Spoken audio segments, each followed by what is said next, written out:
로마서 5장 1절에서 11절까지 말씀 우리 함께 찾아서 읽어보도록 하겠습니다. 로마서 5장 1절에서 11절입니다.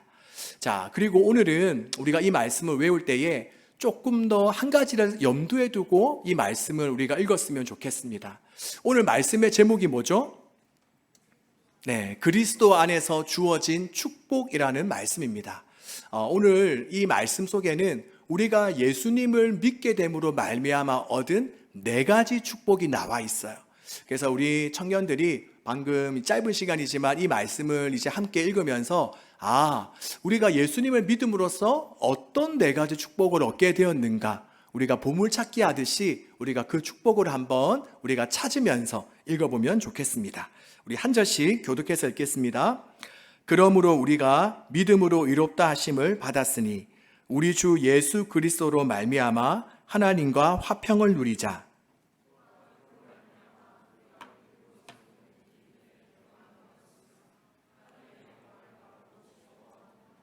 다만 이뿐 아니라 우리가 환난 중에도 즐거워하나니 이는 환난은 인내를, 소망이 우리를 부끄럽게 하지 아니함은 우리에게 주신 성령으로 말미암아 하나님의 사랑이 우리 마음에 부은 바 됨이니.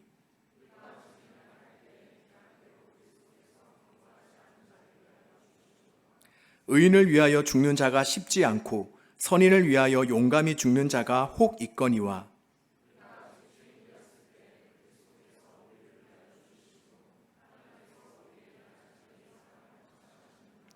그러면 이제 우리가 그의 피로 말미암아 의롭다 하심을 받았으니 더욱 그로 말미암아 진노하심에서 구원을 받을 것이니.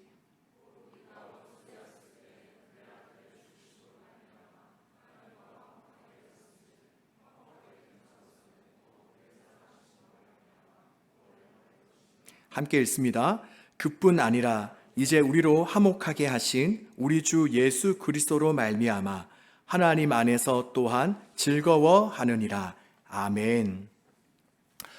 전에 유키즈 언더 블록이라는 TV 프로그램에 축구 선수 손흥민 아버지인 손은정 감독님이 나와서 인터뷰를 한 적이 있습니다.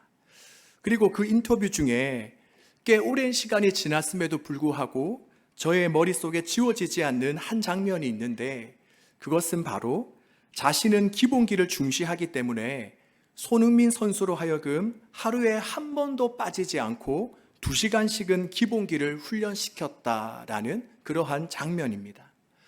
그래서 어떤 상황이 와도 공을 통제할 수 있도록 아버지는 발 안쪽, 또 발 바깥쪽, 발등, 무릎, 그리고 가슴이며 가슴 등 머리로 볼을 컨트롤할 수 있는 훈련을 매일 2시간씩 시켰다는 것입니다.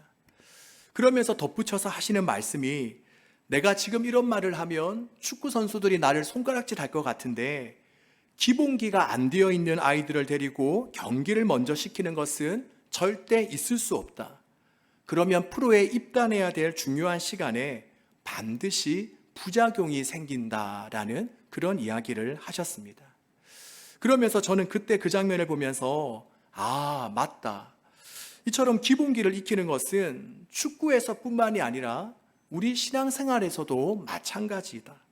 우리가 기본기를 익히지 않고 사역을 먼저 시작하다 보면 정작 우리가 열심히 뛰어야 할 때 지쳐 쓰러지거나 아니면 부작용이 생길 수 있겠다라는 생각을 하게 되었습니다. 그리고 이것을 한참 잊고 있다가 요즘 하나님께서 저에게 계속 부어주시는 마음이 청년들과 함께 기본기를 익혀라 라는 마음을 주셨습니다. 그래서 처음에는 저는 하나님, 제가 다 큰 청년들을 데리고 기본기를 익히라고요? 이미 다 알고 있는 내용들이라 유치해하거나 또 교회에 처음 온 청년들은 딱딱해 할 것 같은데요 라고 하였지만 계속해서 그러한 마음을 부어주셔서 오늘부터 저는 여러분들과 함께 12주 동안 김영국 목사님의 저서인 풍성한 삶의 기초라는 책을 많이 참고하여서 기본기에 대해서 한 12주 정도 함께 나누려고 합니다.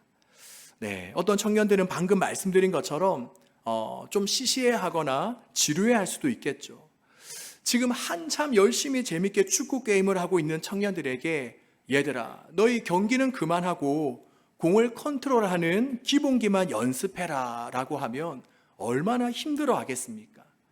하지만 다시금 우리가 이러한 시간을 통해서 우리의 신앙의 기초 체력을 더욱더 튼튼하게 한다는 마음을 가지고 오늘부터 우리가 함께 살펴보면 좋을 것 같습니다. 그래서 오늘은 그 첫 번째 시간으로 오늘 제목이 뭐라고요?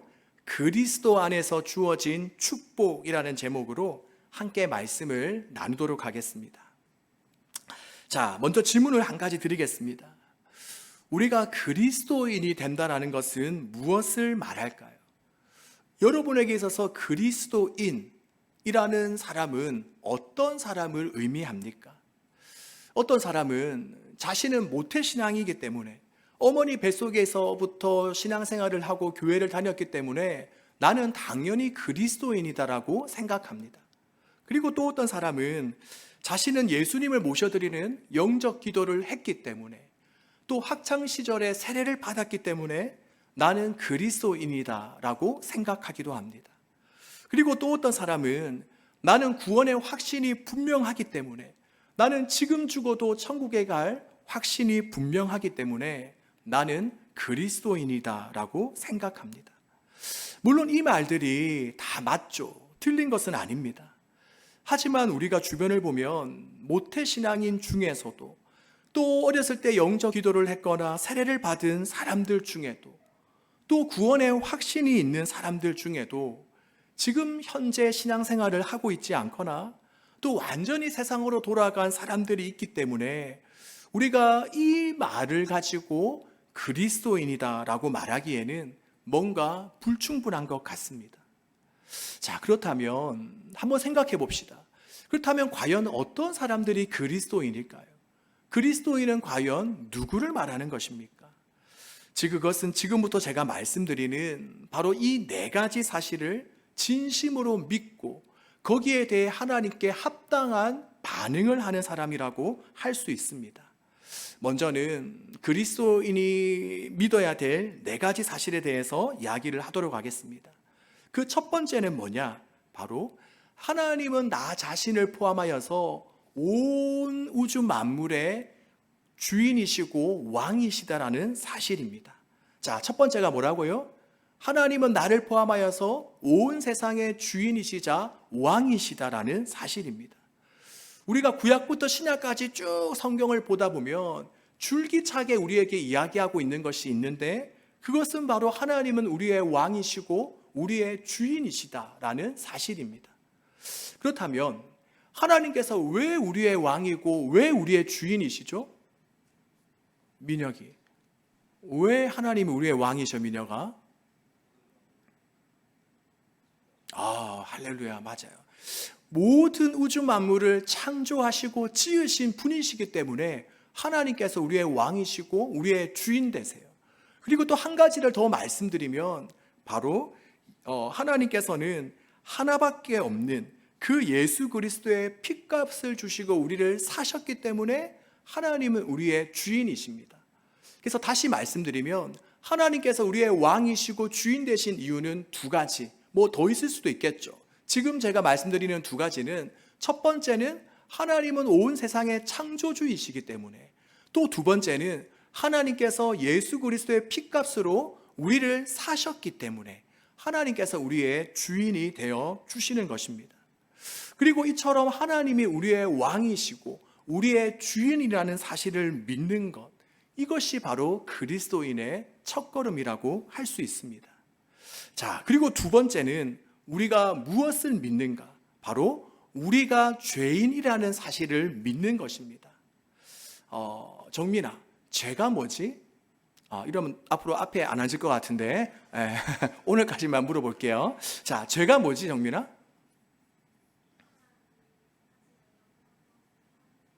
네, 하나님께서 하지 말라고 하는 것, 맞아요. 우리가 세상에서도 해서는 안 되는 것, 하지 말아라고 했는데 하는 것을 죄라고 합니다. 그 대표적인 것을 보면 도둑질, 살인, 성폭행, 결코 우리가 해서는 안 되는 것을 하는 것을 죄라고 합니다. 이것은 기독교에서도 마찬가지예요. 그런데 기독교에서 말하는 죄는 이러한 범위를 우리가 조금 더 넘어서서 바로 하나님이 주인인 것을 거부하고 내 스스로가 주인 행사하는 것을 죄라고 합니다. 자, 다시 한번. 기독교에서 말하는 죄는 뭐라고요?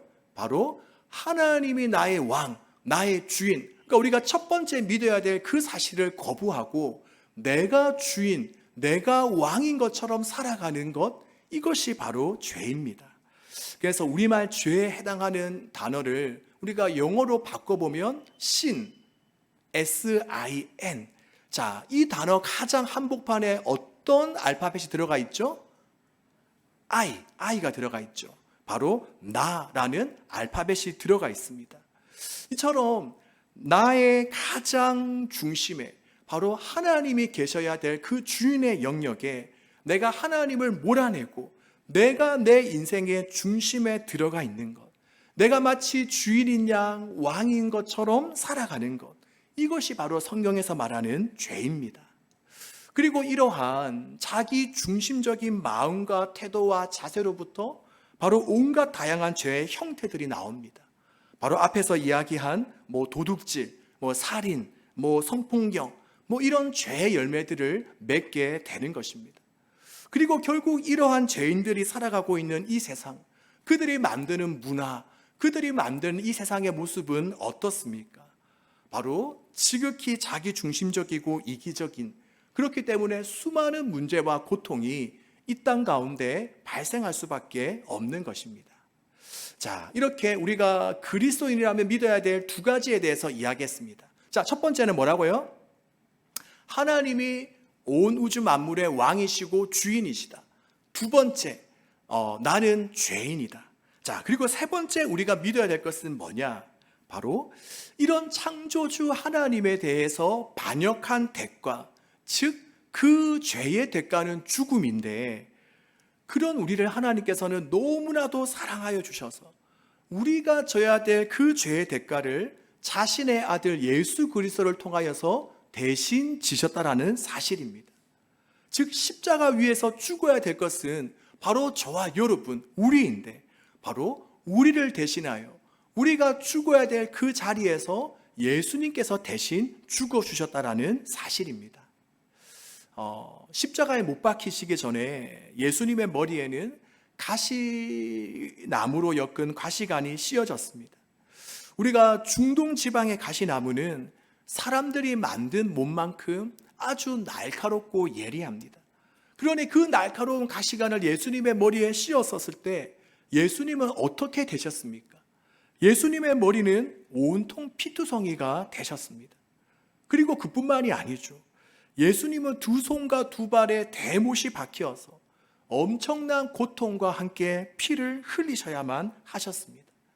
또 예수님은 로마 군인들이 찌른 창의 옆구리를 찔리셔서 마지막 물 한 방울과 피 한 방울까지도 다 흘리셨습니다.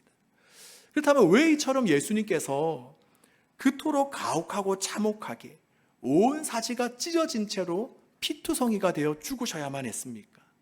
그것은 바로 내가 머리로 지은 죄, 지극히 나 중심적으로 생각하고 판단하는 내 머리로 지은 죄 때문에, 그리고 또 내 손과 두 발로 지은 죄 때문에, 내가 다른 이들을 밀쳐내고 내가 왕이 되려고 한 그 죄, 또 하나님께로가 아니라 이 두 발을 가지고 내가 원하는 대로, 내가 즐거워하는 대로 쫓아다닌 그 죄 때문에, 또 내가 마음으로 누군가를 미워하고 시기하고 판단하고 정죄한, 또 음란함을 품은 그 나의 마음으로 지은 죄, 이처럼 내가 머리에서부터 시작해서 발끝까지 지은 그 모든 죄 때문에 예수님은 머리부터 발끝까지 피투성이가 된 채 죽으셔야만 하셨던 것입니다. 그리고 우리가 이러한 사실을 깨닫고, 그리고 이 사실을 진리로 택하여 믿는 자가 바로 그리스도인이 되는 것입니다. 그리고 우리가 이러한 사실을 믿을 때에 비로소 우리는 내가 얼마나 더럽고 추한 죄인인지, 또 예수님께서 나를 얼마나 사랑하시는지를 우리가 깨달을 수가 있는 것입니다. 자, 여기까지가 세 번째고, 자, 마지막 네 번째, 그리스도인이 믿는 것은 뭐냐? 바로 방금 전에 이야기한 그 예수님의 십자가 사건을 믿고 하나님이 보내신 자 예수 그리스도를 나의 구원자, 나의 주인으로 영접하면 하나님의 자녀가 될 수 있다는 사실을 믿는 것입니다. 우리가 요한복음 1장 12절, 다들 잘 아시는 말씀일 텐데 우리 함께 한번 읽어보겠습니다. 자, 화면을 보면서 시작. 영접하는 자, 곧 그 이름을 믿는 자들에게는 하나님의 자녀가 되는 권세를 주셨으니. 아멘. 이처럼 하나님의 자녀는 우리의 어떤 노력과 선행을 통하여서 이루어지는 것이 아니라 바로 나를 위해 십자가에 피 흘려 죽으신 그 예수님을 나의 구원자와 주인으로 믿을 때에 우리가 하나님의 자녀로 받아지게 되는 것입니다. 그리고 우리가 여기에서 한 가지 주의해야 될 것은, 그렇다면 영접한다는 것이 뭘까? 분명 여기에 영접하는 자, 그 이름을 믿는 자는 하나님의 자녀가 된다라고 했는데, 영접한다는 것은 뭐냐?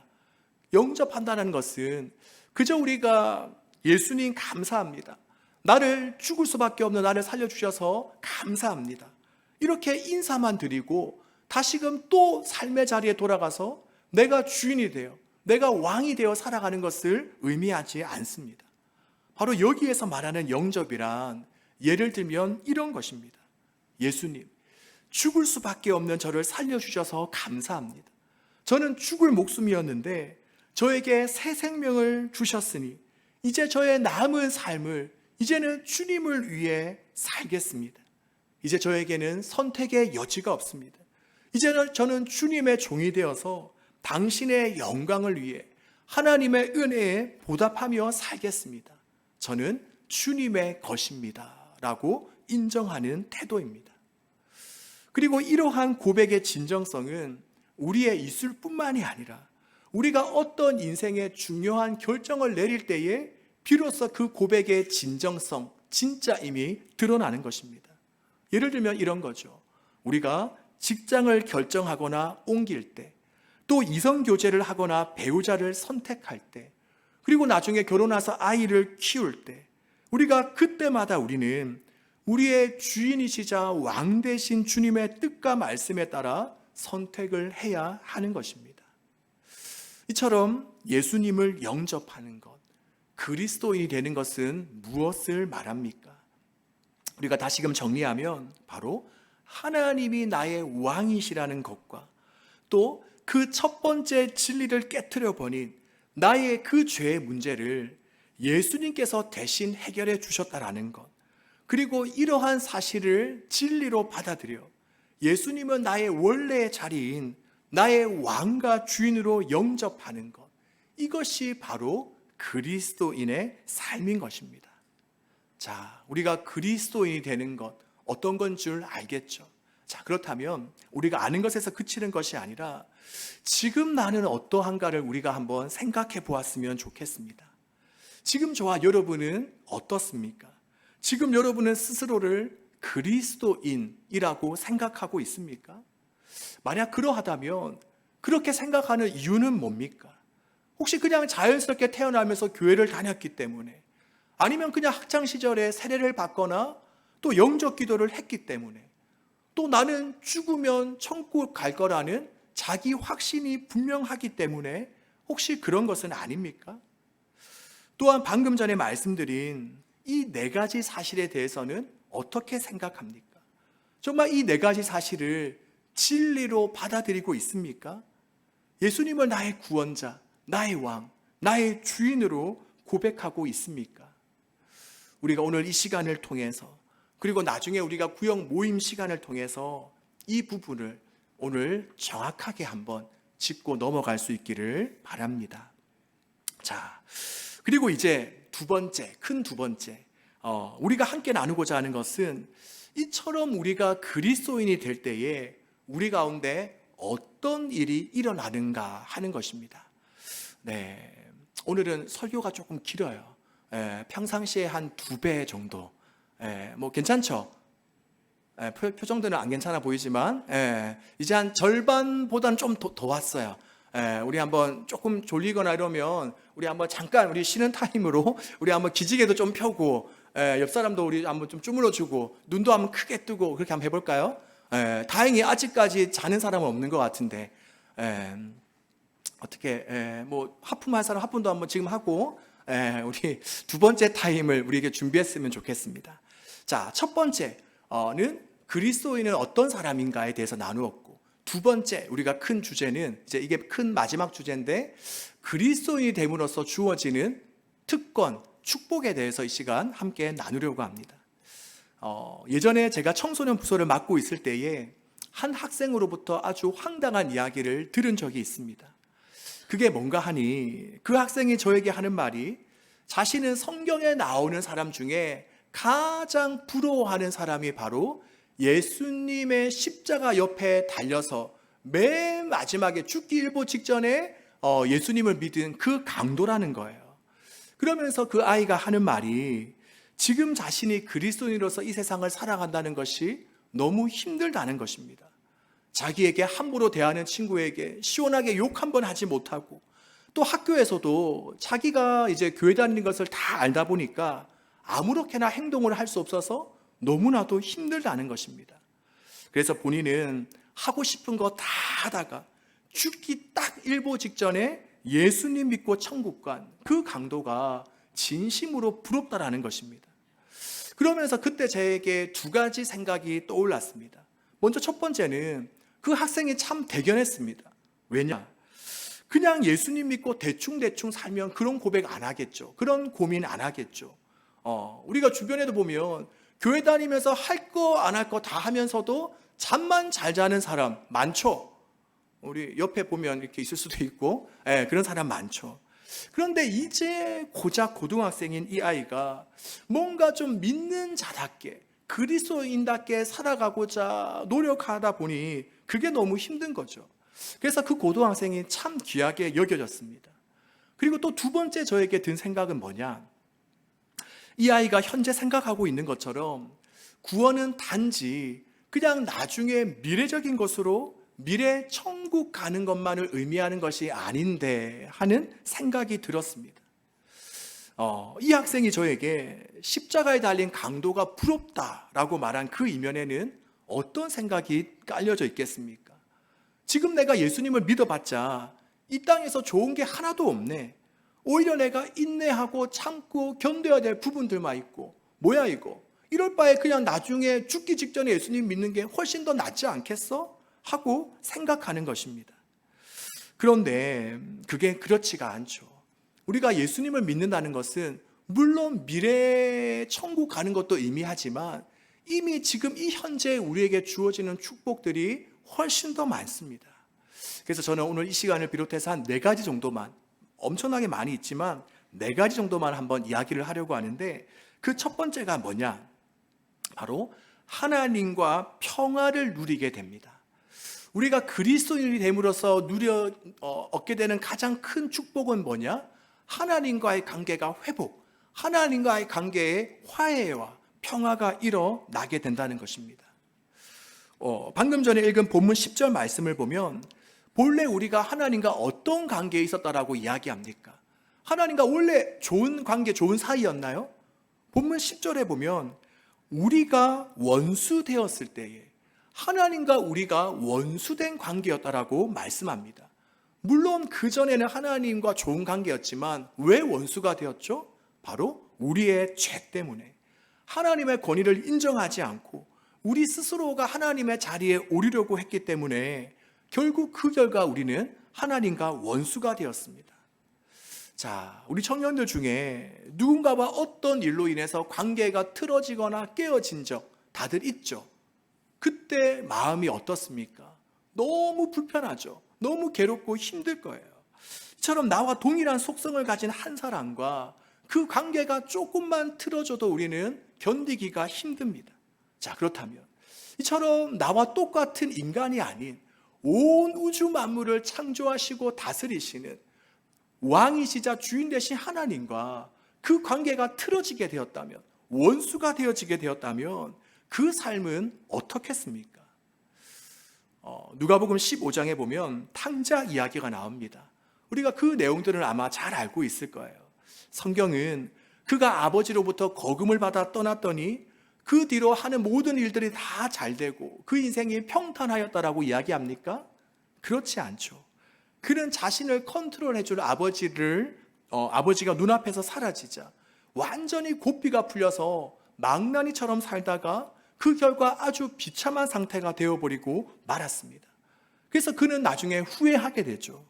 그리고 설령 그 아들이 아버지와 불화인 관계로 떠나서 정말 사업에 성공하고 승승장구하는 삶을 살았다고 한들 그가 평생 마음이 행복하고 편안했겠습니까?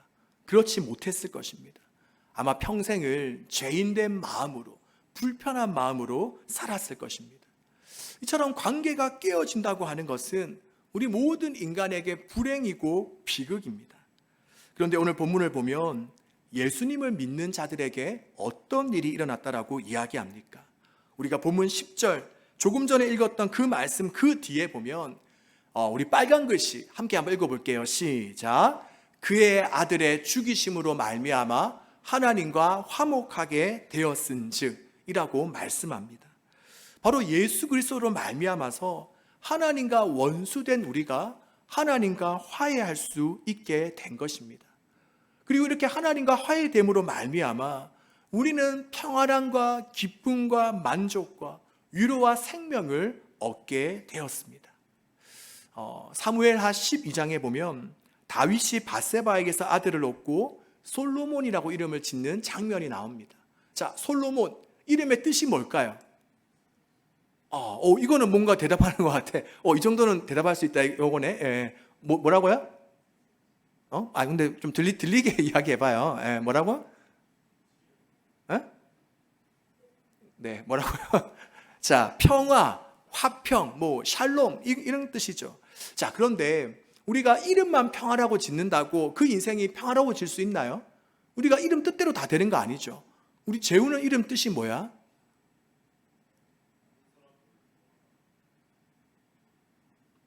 많은 사람들을 도와 점점점점 이렇게 하던데, 예. 우리가 이름 짓는다고 다 이름 뜻대로 되는 것은 아니에요. 그런데 우리가 성경을 보면 나단 선지자가 다윗의 아들 솔로몬에게 이름을 하나 더 지어줍니다. 그것이 바로 여디디아라는 이름인데 그 이름의 뜻은 하나님의 사랑을 입음이라는 뜻을 가지고 있습니다. 자, 그러니 솔로몬은 평화라는 이름도 있지만 여디디아, 하나님의 사랑을 입음이라는 뜻도 있죠. 그렇다면 우리가 이것을 통해 깨닫게 되는 것은 뭐냐? 진정한 평화와 화평과 행복은 바로 하나님의 사랑을 입을 때에 주어지게 된다는 것을 말씀합니다. 우리가 돈이 많으면 행복할까요? 우리가 남들 부러워하는 집에 살면 날마다 꿀잠 잘까요? 어떨까요? 우리는 살아보지 않아서 잘 모르겠지만 우리가 그렇지 않다라는 것은 다 알 수 있죠. 우리가 얼마 전에 보니까 한 정신과 의사분이 어떤 책을 이제 썼는데 그 제목이 뭐냐? 강남은 거대한 정신병동이다라는 그런 제목의 책을 썼더라고요. 그러니까 아무리 돈이 많아도 그 돈이 나를 행복하고 평화롭게 하고 나에게 즐거움을 주는 것은 아니다라는 것을 우리가 알 수 있습니다. 바로 참된 평화와 평안, 만족은 우리가 하나님의 사랑을 힘입을 때, 하나님과의 관계가 회복될 때 일어나게 된 것입니다. 그런데 바로 우리가 예수 그리스도로 인하여서 지금 그러한 은혜를 우리가 누리고 있다라고 성경은 이야기를 하고 있습니다. 자, 그리고 두 번째, 구원받은 우리에게 두 번째로 일어나는 축복은 뭐냐? 자, 이번에는 2절 앞부분을 우리 한번 보도록 하겠습니다. 자, 2절 앞부분, 이번에도 빨간 글씨 한번 다 같이 읽어볼게요. 시작. 또한 그로 말미암아 우리가 믿음으로 서 있는 이 은혜에 들어감을 얻었으며 라고 말씀합니다. 자, 그래요. 우리 그리스도인에게 일어나는 두 번째 사건은 뭐냐? 바로 은혜 대신 하나님 앞에 나아갈 수가 있고 하나님 앞에 설 수 있는 그런 존재가 되었다라는 것입니다. 옛날 중동에는 왕을 만나고 싶다고 아무나 왕을 찾아갈 수 없었습니다. 왕비라 하더라도 왕이 불러주지 않았는데 그냥 왕비 스스로 나아갔다가는 죽을 수 있었습니다. 바로 그 장면이 에스더서에 나오죠. 자, 그런데 하물며 만왕의 왕이신 하나님 앞은 어떻겠습니까? 우리가 뭐 창세기, 또 출애굽 시대, 성막, 성전 이런 시대를 보면 함부로 하나님 앞에 나아갈 수 없다는 것을 우리는 알 수 있죠. 그런데 오늘 본문에 보면 바울은 뭐라고 이야기합니까? 바로 예수 그리스도로 말미암아 우리가 하나님 앞으로, 은혜의 자리로, 주님 앞으로 설 수 있게 되었다라고 말씀하고 있습니다. 여기서 서 있다라는 단어는 그냥 하나님 앞에서 뻘쭘하게 서 있는 그런 상태가 아닙니다. 바로 여기서 하나님 앞에 서 있다라는 말은 하나님의 얼굴을 뵙고 하나님과 함께 대화하고 교제하고 그분의 사랑을 잊게 된다라는 그러한 의미를 담고 있습니다. 바로 하나님과 원수되었던, 저주의 대상이었던 우리가 이제는 얼마든지 하나님 앞으로 나아갈 수 있을 뿐만이 아니라 하나님과 사랑의 교제를 나눌 수 있는, 하나님의 사랑을 입을 수 있는 그런 존재가 되었다라는 이야기입니다. 그러기에 지금 우리는 이러한 은혜를 받고도 이게 뭐 좋은 건가? 기쁜 건가? 즐거운 건가? 우리가 축복인가? 우리가 잘 이해할 수 없을 수 있지만 아마도 구약 시대의 사람들은 뭐 모세, 다윗, 엘리야 이런 사람들이 이 사실을 안다면 우리를 너무나도 부러워할 것입니다. 바로 그런 은혜를 우리가 지금 힘입고 있다라는 거죠. 자, 그리고 이제 세 번째, 이제 네 번째까지 할 거니까 조금만 더 힘을 내면 돼요. 자, 세 번째, 구원받은 우리에게 일어나는 세 번째는 뭐냐? 하나님의 영광을 바라보며 즐거워하게 되었다라는 것입니다. 우리가 본문 2절 끝부분에 보면 본문 2절 끝부분을 보면 하나님의 영광을 바라고 즐거워하느니라 라고 말씀하고 있습니다. 우리가 예수님을 믿게 되면 새롭게 변화되는 현상 중 한 가지가 뭐냐? 바로 이전에 보이지 않던 것이 보이는 눈을 갖게 됩니다. 바로 하나님의 영광을 바라볼 수 있게 되는 것입니다. 그렇다면 여기서 하나님의 영광은 뭘까요? 이 영광은 여러 가지로 해석이 될 수 있는데 첫 번째는 하나님이 존재하심으로 비춰지는 빛, 광채, 아우라 이런 것이 있고, 또 두 번째는 뭐냐? 바로 이 하나님의 영광이라는 이 단어는 언제든지 좋은 방향으로 계획하고 이루어 나가시는 하나님의 뜻이라는 그런 의미를 가지고 있습니다. 그러니 하나님의 영광은 주님이 함께 하심으로 이루어지는 아우라, 빛, 광채를 의미하기도 하지만 정말 선한 방향으로 계획하고 이루어 나가시는 하나님의 뜻을 말하기도 합니다.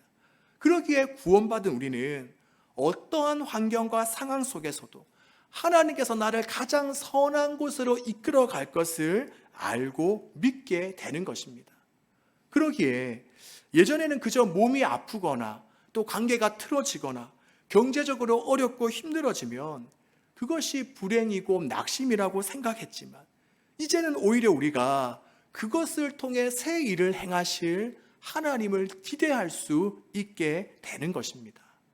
그러기에 여러분, 바라기는 우리 모두가 세상의 것, 세상의 이야기, 세상의 가치들로 인해서 일희일비하는 인생이 아니라 날마다 우리가 주님의 이러한 영광을 바라봄으로 즐거워하고 기뻐하는 그런 삶 되기를 주님의 이름으로 축복합니다.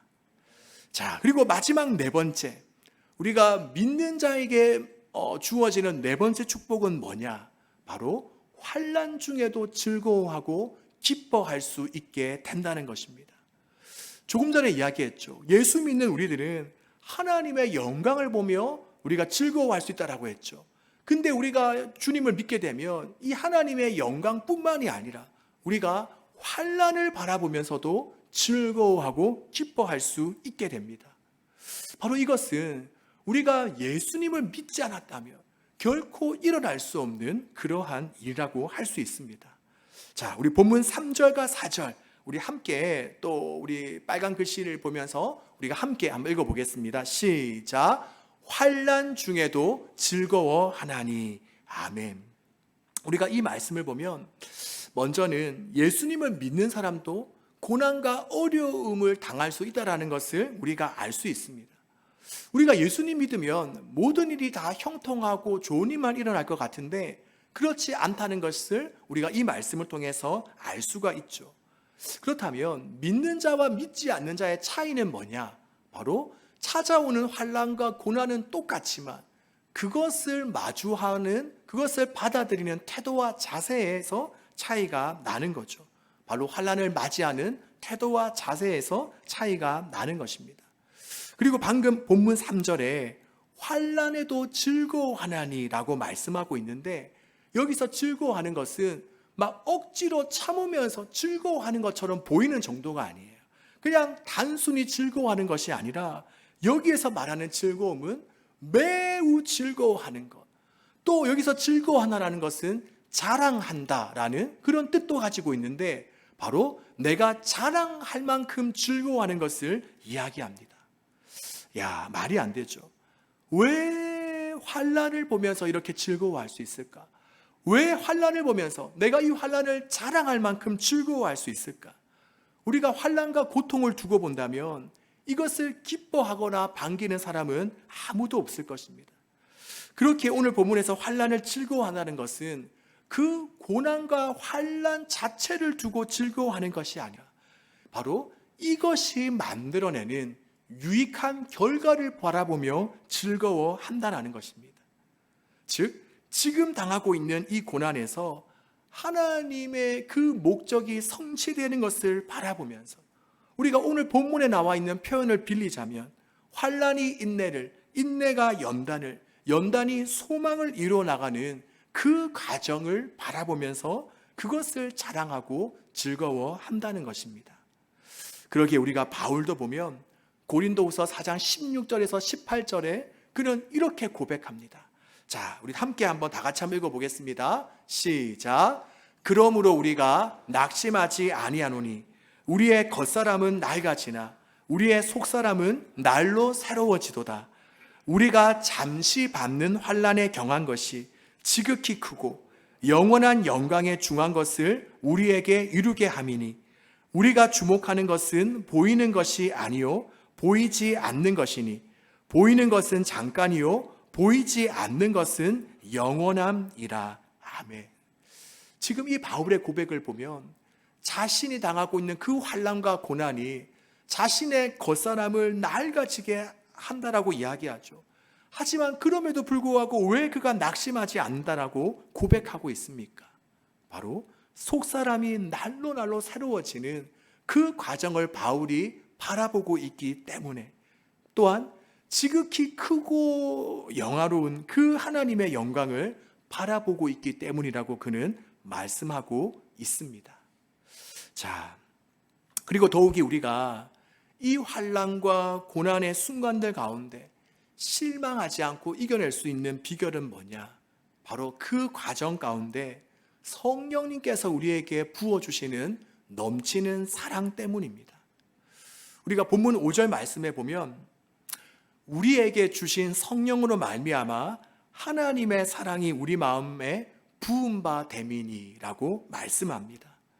바로 우리와 함께 하시는 성령님께서 하나님의 사랑을 날마다 우리에게 홍수처럼 부어주시기 때문에, 또 하나님의 사랑을 우리로 하여금 날마다 깨닫게 하여 주시기 때문에 우리는 환난과 고난과 시련에 낙심하지 않고 끝까지 능력 있는 그리스도인의 삶을 살아갈 수 있는 것입니다. 자, 특히 5절 말씀에 보면 우리에게 주신 성령이라는 단어에서 주신이라는 말은 그냥 과거에 일어났던 과거형으로 기록되어져 있습니다. 그런데 하나님의 사랑이 우리 마음에 부은 바 됨이니라는 말에서 부은이라는 단어는 과거의 사건이 지금 현재까지도 미치는 완료형으로 기록되어져 있습니다. 그렇다면 이러한 동사의 변화가 우리에게 말해주는 것은 뭐냐? 우리가 예수님을 믿고 거듭남으로 한순간에 성령님이 과거에 나에게 찾아오셨지만 그때 오신 그 성령님은 지금 현재까지도 계속해서 우리에게 끊임없이 하나님의 사랑을 부어주시고 하나님의 사랑을 알려주시고 있다라는 사실입니다. 그러기에 우리는 환난으로 인해 넘어지려고 쓰러지려고 할 때 영원한 하나님의 사랑을 부어주시는 성령님으로 말미암아, 또 하나님의 사랑을 깨닫게 하시는 성령님으로 말미암아 다시금 일어설 수 있게 되는 것입니다. 자, 이제 말씀을 정리하겠습니다. 반가운 소리죠? 네. 오늘 우리는 기본기를 다지는 첫 번째 시간으로 그리스도인이 믿는 네 가지 사실과 또 그리스도인이 됨으로 주어지는 네 가지 축복에 대해 살펴보았습니다. 우리가 이 시간 네 가지 그 축복에 대해서만 말씀드리면, 첫 번째는 하나님과의 관계가 회복되었다. 원수였던 우리가 하나님과의 관계가 회복되었다. 그래서 두 번째는 그런 우리가 이제는 마음껏 언제나 하나님 앞에 나아갈 수 있고 그분의 영광과 임재와 사랑을 맛볼 수 있게 되었다. 그리고 또한 이제는 우리가 하나님의 영광을 바라보며 주님께서 이루어 나가실 그 계획과 뜻을 바라보며 즐거워할 수 있게 되었고, 또 이제는 나에게 당하는 고난과 시련과 환난을 통해 주님께서 행하실 그 선하실 결과들을 바라보면서 우리가 기뻐할 수 있게 되었다는 사실입니다. 자, 우리 사랑하는 여러분, 지금 우리는 이 네 가지 축복을 우리의 삶 속에서 누리고 있습니까? 바라기는 우리의 삶 속에 이 네 가지 축복이 날마다 우리에게 강력하게 작동되어져서 더욱더 우리가 이 땅에서 능력 있는 그리스도인으로 살아갈 수 있기를 주님의 이름으로 축복합니다.